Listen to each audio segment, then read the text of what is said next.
Welcome to This Explainer. We're jumping right into an absolute high-stakes legal thriller today. It's a case that forced a young democracy to make a really tough choice.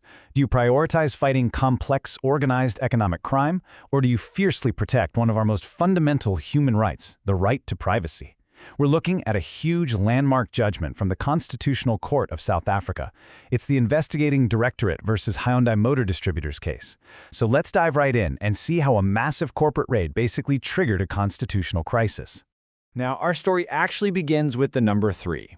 And no, that's not just a random digit. 3 represents the number of massive lorry loads of documents, records, and data that were seized by the government in this sudden, sprawling corporate raid.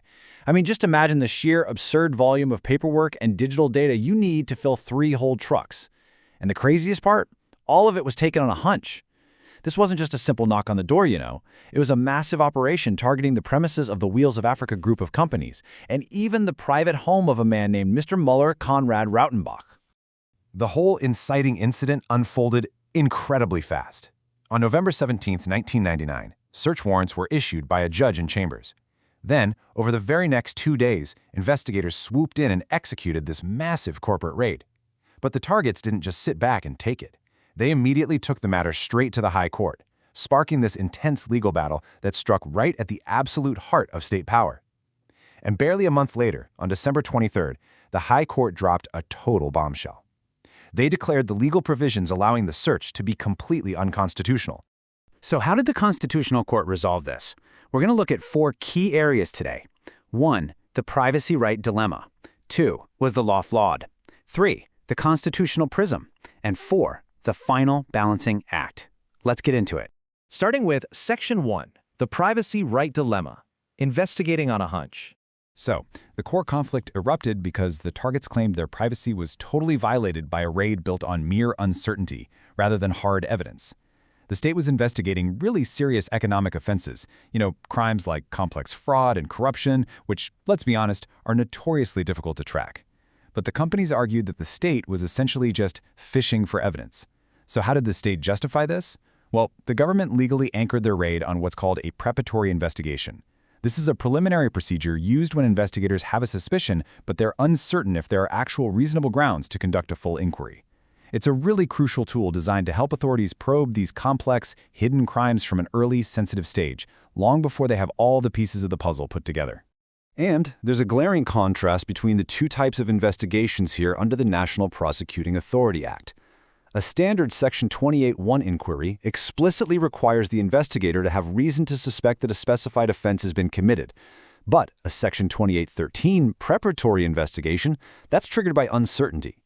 The massive difference was that a preparatory investigation seemingly allowed the government to search properties, seize lorry loads of documents, and invade privacy just to figure out if a crime even happened in the first place.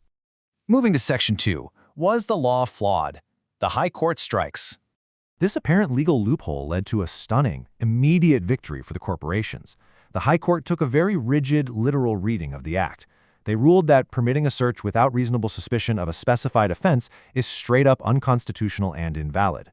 Because the Act didn't explicitly spell out the words reasonable suspicion for a preparatory investigation search, the High Court viewed it as a gross violation of privacy.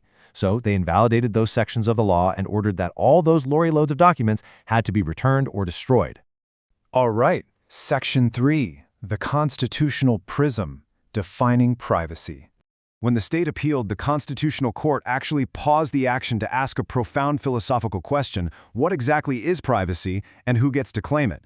They needed to define the stakes before they could even judge the law. To do this, Deputy President of the Court, Judge Lange, drew on precedent, specifically quoting Justice Acheron from an earlier case. He noted that a very high level of protection is given to the individual's intimate personal sphere of life, and that this inviolable core is left behind once an individual enters into relationships with persons outside. Basically, the crucial point here is that privacy starts with an untouchable, intimate core that belongs strictly to the individual.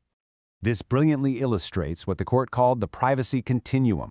Privacy isn't just a simple on-off switch. It's strongest at your intimate personal core, but it naturally weakens as you step out into the public or business world. The court made a fascinating distinction here.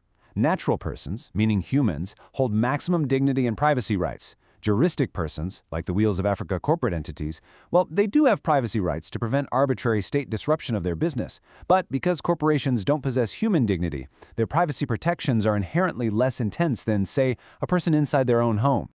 Finally, Section 4, the final balancing act, saving the law. So, with the nature of privacy established, the Constitutional Court had to decide if the government's crime-fighting law could actually be saved. Instead of just throwing out the law entirely like the High Court did, Judge Longa delivered an absolute masterclass in statutory interpretation. He stated that all legislation must be interpreted through the prism of the Bill of Rights. Under Section 39(2) of their Constitution, courts are actually required to read laws in a way that promotes constitutional values, as long as the text can reasonably support it. When you juxtapose the two courts, it's pretty wild. The High Court's literal reading was essentially, the law is silent on suspicion, therefore it's invalid. But the Constitutional Court's prismatic reading argued that the law implicitly requires a judge to find reasonable suspicion before issuing a warrant. The Constitutional Court noted that the Act already required a judicial officer to authorize the warrant, and it required searches to be conducted with strict regard to decency, order, and privacy. Therefore, they argued, it's entirely implicit that a judge must never blindly authorize a search, even during a preliminary investigation. To make this incredibly practical, the court strictly mapped out a mandatory checklist for judicial officers issuing warrants. Step 1. Evaluate the nature of the preparatory investigation. Step 2. Assess the suspicion that gave rise to it. Step 3. Weigh the need for a search and seizure. And Step 4. Independently confirm reasonable grounds actually exist. By explicitly reading these protective safeguards into the existing law, the court successfully preserved the state's ability to fight rampant, complicated economic crime, while simultaneously preventing arbitrary government overreach and protecting the privacy of citizens and businesses alike. This landmark case leaves us with a truly provocative thought about our modern society. As we demand our governments fight increasingly complex, hidden, and sophisticated economic crimes, at what point are we willing to let them look behind our own closed doors? Where exactly does your privacy end and the public interest begin? It's a massive balancing act, and it's one we're definitely still navigating today. Thank you so much for joining me for this explainer, and I really hope this provided a clear lens into the fascinating mechanics of constitutional law.